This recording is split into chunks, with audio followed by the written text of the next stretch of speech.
नमस्कार प्रणाम। हम राघवेंद्र स्वागत बा अशोक के इन खबर के भोजपुरी चैनल पे। राजधानी पटना में आज पूर्वी क्षेत्रीय परिषद की बैठक में केंद्रीय गृह मंत्री अमित शाह और बिहार के सीएम नीतीश कुमार का आमना सामना हुई।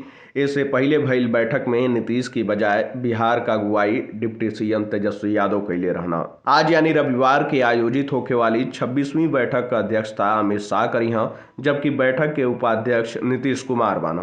ये बैठक में पश्चिम बंगाल का सीएम ममता बनर्जी, उड़ीसा के सीएम नवीन पटनायक और झारखंड के मुख्यमंत्री हेमंत सोरेन भी शामिल नइखे होत लोग। वो लोगन के बजाय तीनों राज्य के मुख्यमंत्री के प्रतिनिधि बैठक में हिस्सा ले लोग, जेमे झारखंड के वित्त मंत्री रामेश्वर उरांव, कल्याण मंत्री चैपई सोरेन, पश्चिम बंगाल का वित्त राज्य मंत्री चंद्रिमा भट्टाचार्य और उड़ीसा के मुख्यमंत्री के प्रतिनिधि मंत्री शिरकत करी लोग।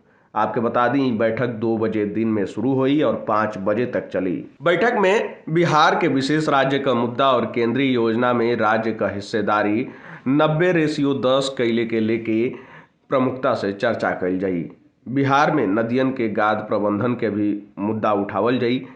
बिहार की ओर से बैठक में रखे जाए वाला एजेंडा के शनिवार तक अंतिम रूप दिहल गए। केंद्र सरकार के निर्देश पर पटना में पूर्वी क्षेत्रीय परिषद की 5वीं बार बैठक हुई। इससे पहले साल 1958, 1963, 1985 और 2015 में पटना में ही बैठक हो चुकल बाटे।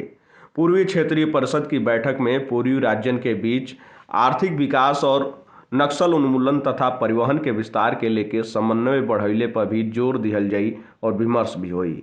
बैठक में संयुक्त बिहार से झारखंड के अलग होखले के बाद 22 साल से लटकल पेंशन बंटवारा के मुद्दा के फिर रखल जाई और एक निदान ढूंढने का कोशिश भी कल जाई।